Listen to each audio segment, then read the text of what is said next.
The moor, the cabin, and the old man.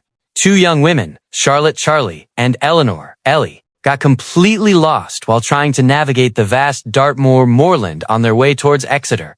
Stumbling through the thickets, they eventually came upon a dilapidated stone cabin, or a crofter's cottage, deep in the remote wilderness. They knocked, and an old man, around 70 years old, known locally as Old Man Silas, answered the door. Silas seemed instantly captivated, almost in a trance, by their beauty. His eyes held an intense, years-long thirst that wouldn't leave them. The young women, innocent and exhausted, failed to notice his unsettling interest. They requested shelter for just one night, promising to leave at first light. The odd behavior and growing suspicion. On the first night, they quickly fell asleep from fatigue. In the dead of night, Ellie woke up startled to find Silas standing right by her bedside. He made a weak excuse about bringing an extra blanket, as he thought she might be cold. Ellie, annoyed, told him curtly to let her sleep. The next morning, when they attempted to leave, Silas insisted they couldn't. He claimed the moors were treacherous, and that a, quote, local transport, or convoy, would be passing through the following day, urging them to stay one more night for safety. On the third night, when they pretended to be asleep, Silas crept towards them. He initially stroked Charlie's hair softly, then moved to Ellie, taking her hand, and staring at her face, with a mixture of desperation and lust. Ellie suddenly woke up and shrieked, "What are you doing, old man?" Silas immediately clapped a hand over her mouth, whispering, "Don't make a sound." He then retreated back to his bed. 3. The crucial condition, and the final night. By the following morning, their fear had turned to fury.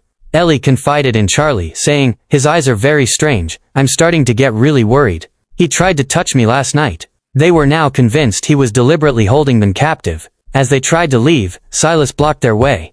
He then dropped a bombshell. "You cannot leave. The man you are searching for in Exeter. What if he is here right now?" Stunned, they demanded to know how he knew they were looking for someone. He then revealed, "I know you are both searching for your husband, James." Silas set his final condition. "I cannot tell you the full story now. But if you spend this one last night with me in this cottage, you might not need to go to Exeter at all." Driven by desperation and the hope of finding their husband, they reluctantly agreed, but Charlie warned sternly, "This is the very last night, and if you lie, we will call the police the moment we are safe." The revelation, and the end of the curse. The next morning, Charlie and Ellie gave up on questioning the man. They simply got up, packed their bags, and headed for the door. As they crossed the threshold, their eyes fell upon a young man sitting quietly in the corner of the room.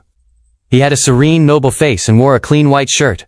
As he turned to face them, both women screamed in disbelief. "Oh my God, it's James, our husband." They embraced him, crying tears of joy, but immediately looked for Silas. He was nowhere to be found, having seemingly vanished into thin air. James explained the truth. He had once mocked a strange woman and an old man he met on a high street. The woman, who was not human, had placed a curse on him. The curse had transformed him into Old Man Silas, and the only way to break it was if his wives, Charlie and Ellie, found him and spent 3 nights with him in the cabin without ever recognizing who he truly was. "Yes," James concluded softly, "I was Old Man Silas.